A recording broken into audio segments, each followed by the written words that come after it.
सभी दोस्तों को नमस्कार। Welcome to tower study. दोस्तों बहुत बहुत स्वागत है। इस वीडियो में बात करने वाले हैं मनोविज्ञान के जो सिद्धांत हैं और उसके प्रतिपादक, जिसको हम जनक भी कहते हैं, उन सभी चीज़ों के बारे में बात करेंगे कि किस सिद्धांत के कौन से मनोवैज्ञानिक जिन्होंने प्रतिपादन किया था और कौन उसके जनक हैं, उन सभी चीज़ों के बारे में बात करेंगे।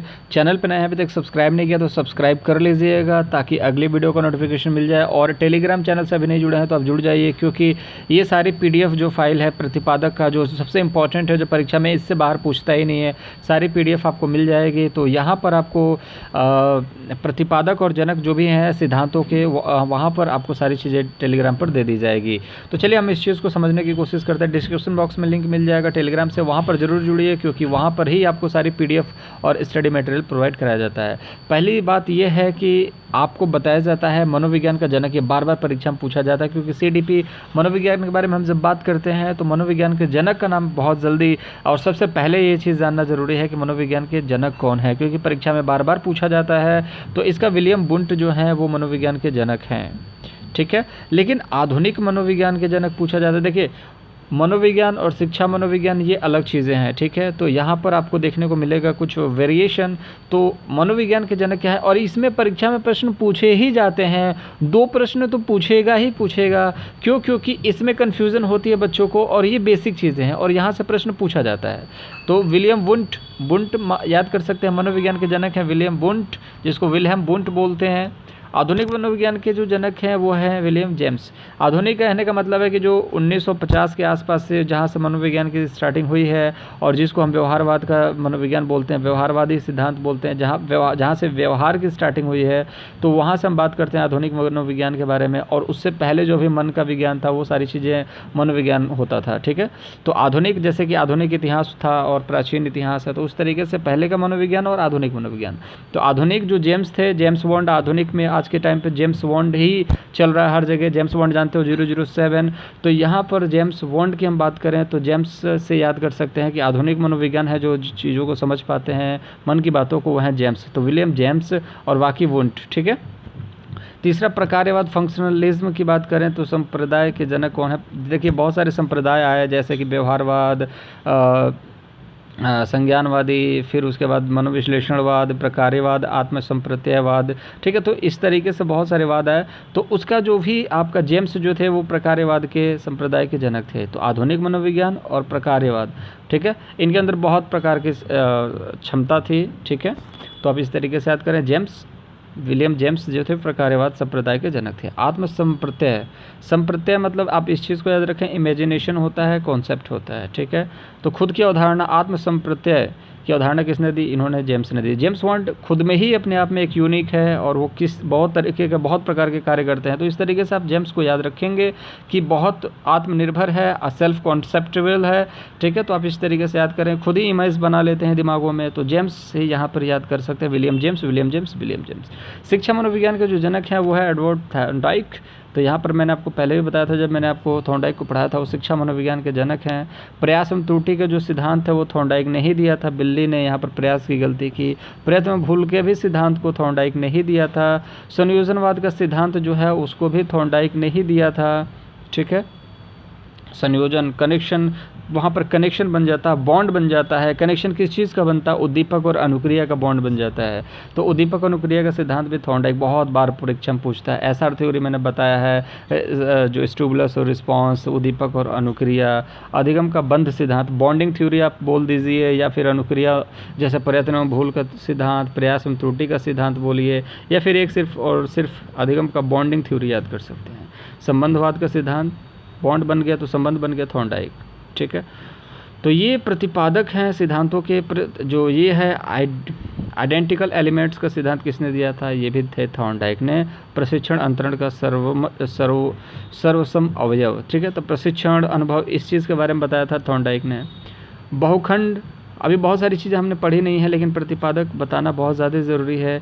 बहुखंड एवं बहुतत्व बुद्धि का सिद्धांत, मूर्त, अमूर्त और जो भी सामाजिक बुद्धि की बात हम करते हैं, तो यहाँ पर जो बहुखंड अब बहुतत्व बुद्धि का सिद्धांत, जब हम बुद्धि का सिद्धांत पढ़ेंगे उसमें भी थॉर्नडाइक के बारे में पढ़ने वाले हैं। तो बहुखंड और बहुतत्व बुद्धि का सिद्धांत किसने दिया था? थॉर्नडाइक ने। थॉर्नडाइक इसलिए क्योंकि उन्होंने बहुतों में अपना ज्ञान दिया है। कहने का मतलब बहुखंड से कैसे याद कर सकते हैं, इन्होंने बहुत से खंड जैसे व्यवहार में भी बताया है, बुद्धि में भी बताया है। तो थॉर्नडाइक थोड़े से बहुमुखी प्रतिभा के धनी हैं, तो थॉर्नडाइक ने बहु से याद रख सकते हैं कि बहुखंड और बहुतत्व बुद्धि का सिद्धांत दिया है। साइमन बीने और जो साइमन परीक्षण और जो भी है साइमन बीने साइमन परीक्षण के बीने साइमन बुद्धि परीक्षण के प्रतिपादक कौन है? तो बीने साइमन से बीने साइमन ऑलरेडी इसमें आ ही रहा है, बीने साइमन, इसमें कुछ याद करने की ज़रूरत नहीं है। बुद्धि परीक्षण के जो जन्मदाता हैं वो है बीने। तो जब भी प्रश्न पूछा जाएगा बुद्धि परीक्षणों के जन्मदाता कौन है, तो अल्फ्रेड बीने हैं। ठीक है। एक खंड जो यूनिफैक्टर थ्योरी है वो है अल्फ्रेड बीने। दो खंड बुद्धि का वो स्पीयरमैन। तो आप इस तरीके से याद कर सकते हैं, ठीक है, कि पहला जो बुद्धि है वो अल्फ्रेड बीने का था। ठीक है। दो खंड बुद्धि स्पीयरमैन, तो स्पीयर को अलग कर देंगे। ठीक है। स्पीयर को अलग कर देंगे और मैन को अलग कर देंगे। ठीक है। तो स्पीयरमैन, मैन अलग है, स्पीयर अलग है। जैसे स्पाइडरमैन, स्पाइडर अलग है, मैन अलग है। ठीक है। तो यहाँ पर स्पीयरमैन से स्पाइडरमैन कर सकते हैं, इंसान और उसमें अलग।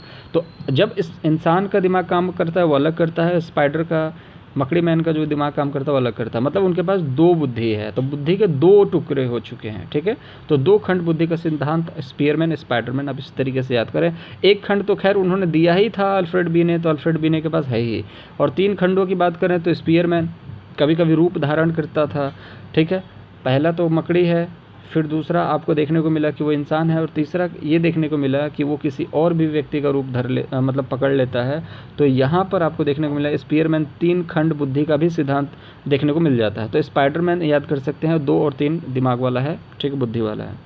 सामान्य व विशिष्ट तत्वों के सिद्धांत के प्रतिपादक कौन हैं? तो यहाँ पर आप देखिए समान और विशिष्ट, कहने का मतलब है कि ये जीएस फैक्टर हैं और जनरल स्पेसिफिकेशन है, बहुत ज़्यादा इसके अंदर क्वालिटी है। तो स्पीयरमैन के अंदर बहुत ज़्यादा मतलब ये एक्स्ट्रा ऑर्डिनरी हैं, सामान्य से भी ज़्यादा इनके अंदर हैं। तो जो भी चीज़ें हैं कि विशिष्ट तत्वों के जो सिद्धांत हैं इन्होंने ही बताए हैं कि किस तरीके से इंसानों से एक्स्ट्रा ऑर्डिनरी हैं। तो कहीं ना कहीं वो विशिष्ट चीज़ों के बारे में ही बात करेंगे, स्पेशल चीज़ों के बारे में बात करेंगे। तो यहाँ पर स्पीयरमैन दोबारा यहाँ पर आपके नाम को देखने को मिल जाएगा। कुछ चीज़ें और देख लेते हैं।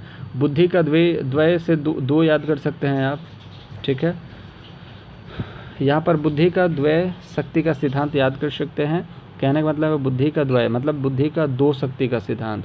तो दो शक्ति स्पीयरमैन फिर से आ जाएंगे। त्रिआयामी, तो 3 की बात करें, त्रिआयाम, आयाम से क्या आया? गिलफोर्ड। ठीक है। त्रिआयाम बुद्धि का सिद्धांत यहाँ पर 180 गिलफोर्ड का नाम आएगा। तो गले से त्रि की आवाज़ आती है ना, ठीक है। तो आप इस तरीके से याद करें गिलफोर्ड को कि त्रिआयाम। जब यहाँ पर आपको देखिए यहाँ पर 3 खंड की बात करें तो स्पीयरमैन, क्योंकि दिमाग के खंड हो जाते हैं। लेकिन आयाम की अगर बात करें तो आयाम आपको कहाँ मिलता है? मछलियों में, तो मछलियों के गलफोड़ों में। तो यहाँ पर आप गिलफोर्ड से याद कर सकते हैं आयाम। ठीक है। बुद्धि संरचना का सिद्धांत किसने दिया? अब यहाँ पर देखिए बुद्धि परीक्षण का था यहाँ पर अल्फ्रेड बीने। बुद्धि संरचना की अगर हम बात करें तो यहाँ पर आएगा गिलफोर्ड। ठीक है। आपको पता है कि जो गले की संरचना है वो बहुत ही अलग है और बहुत ही यूनिक है। ठीक है। तो कहीं ना कहीं दिमाग की बात गले से नीचे नहीं उतर पा रही है। क्यों? क्योंकि गिलफोर्ड हैं। ठीक है। तो दिमाग की बात है आपके स्पीयरमैन के जो अल्फ्रेड बीने हैं वहाँ पर। लेकिन बुद्धि की अगर बात करें तो बुद्धि में गिलफोर्ड हैं। मैं कोशिश कर रहा हूँ कि किसी तरीके से ट्रिक बना करके आपको समझाने की कोशिश करूँ, क्योंकि ट्रिक के सहारे हम चीज़ों को नहीं पढ़ाते, लेकिन फिर भी कोशिश करता हूँ कि कहीं ना कहीं थोड़ा सा ट्रिक आपको बताई जाए। और ये ट्रिक मैं ऑन द स्पॉट बना रहा हूँ, मेरे दिमाग में वो सारी चीज़ें हैं नहीं, क्योंकि इतना ट्रिक लेकर के कोई भी इंसान नहीं जी सकता। बस छोटा मोटा कॉन्सेप्ट होता है जिसको एक दूसरे से कनेक्ट करना होता है जिससे चीज़ें आसान बन जाएं। तो बुद्धि को देखने को मिलेगा कि संरचना कहाँ पर मिलती है? गिलफोर्ड में। तो गिलफोर्ड की संरचना कुछ अलग है। तो आप इस चीज़ से याद करें कि त्रिआयाम बुद्धि का जो सिद्धांत है वो गिलफोर्ड ने दिया है, और 3 आयाम कुछ अलग से ही संरचना है। ठीक है। खंड अलग होता है, समझ में आ जाता है, 1 खंड, 2 खंड, 3 खंड, लेकिन आयाम बहुत ही अलग ही संरचना है बुद्धि की। तो बुद्धि की संरचना का जो सिद्धांत दिया गिलफोर्ड ने, और क्योंकि आयाम का भी दिया गिलफोर्ड ने, तो यहाँ पर आप इस चीज़ को देख सकते हैं। ठीक है। समूह खंड बुद्धि का सिद्धांत थॉर्स्टन ने दिया था। समूह मतलब कि बहुत सारे बुद्धि जब एक साथ मिल जाते हैं तो थॉर्स्टन। ठीक है। तो थक जाते हैं लोग, बहुत सारे दिमाग एक दूसरे को अगर किसी व्यक्ति को बहुत सारे दिमाग इकट्ठे होकर के किसी को सुनाने लगे तो इंसान थक जाता है, तो थर्स्टन हो सकता है। ठीक है, तो थर्स्टन आप यहाँ पर देखेंगे कि समूह खंड बुद्धि का सिद्धांत मतलब, ठीक है, ग्रुप फैक्टर थ्योरी। आप GFT याद कर सकते हैं और थ्योरी से आपको देखने को मिल जाएगा GFT से आपका ग्रुप फैक्टर थ्योरी, यहाँ पर थर्स्टन। ठीक है, यहाँ पर 7 मानसिक योग्यताओं का समूह की बात हो रही है। ठीक है, अब यहाँ पर देखिए युग्म तुलनात्मक निर्णय विधि के प्रतिपादक, इसका भी थर्स्टन है। युग्म मतलब यहाँ पर जोड़े की बात हो रही है। क्रम यहाँ पर भी थर्स्टन होगा। समदृष्टि अंतर, यहाँ पर अंतर की बात हो रही है, थर्स्टन एवं चेव की बात हो रही है। ठीक है, तो थर्स्टन की बात करें तो थर्स्टन यहाँ पर आपके समूह का, युग्म का, क्रम का, समदृष्टि का थर्स्टन होगा। न्यायदर्श और प्रतिदर्श वर्ग घटक बुद्धि का सिद्धांत कौन है? थॉमसन। तो ये सारी चीज़ें आपको लग रही होंगी थोड़ी सी बोरिंग, लेकिन दोस्तों यही परीक्षा में पूछी जाती है। और अगर इनको छोड़ोगे, आप सोचोगे 30 में 30 ला करके हम कहीं ना कहीं क्वालिफाई कर देंगे, बहुत दिक्कत हो जाएगी, क्योंकि यहाँ पर कुछ चीज़ें छोड़ोगे इंपॉर्टेंट, कहीं और छोड़ोगे, और 25 नंबर तो हर बच्चा ला देता है। जो भी बच्चा खेलता है, बेहतरीन होता है, वो 30 में 30 लाता है और ये 5 नंबर को वो क्लियर करता है। ठीक है, तो इसकी PDF आपको डिस्क्रिप्शन बॉक्स में मिल जाएगी। पदानुक्रमिक जो क्रमिक महत्व है बुद्धि का सिद्धांत किसने दिया था? बर्नर ने दिया था। ठीक है, तो बॉट एंड बर्नर ने पदानुक्रमित, जो हायरार्ची की बात कर रहा हूँ, ठीक है, हायरार्ची, तो इन्होंने बॉट एंड बर्नर ने दिया था। BB याद कर सकते हैं। ठीक है, पदानुक्रमित मतलब क्रम से है, क्रमिक महत्व क्या है? BB, but and burner. ठीक है, ये क्रम से है, B के बाद B ही आ रहा है। ठीक, तरल ठोस बुद्धि का सिद्धांत ये बार बार पूछा जाता है। RB केटल, आप इस चीज़ को याद रखें। केटल में क्या होता है? तरल जो ठोस होता है उसको तरल बना दिया जाता है। ठीक है, तो केटल में क्या होता है? ठोस चीज़ों को, जैसे कि आप केटल में क्या करते हैं? पानी गर्म करते हैं। ठीक है, तो आपने बर्फ़ डाला ठोस, वो केटल गर्म करके उसको क्या बना देगा? तरल बना देगा, पानी। तो केटल में तरल और ठोस। प्रतिकारक की अगर हम बात करें तो प्रतिकारक विशेषज्ञ जो प्रतिपादक थे वो कौन थे?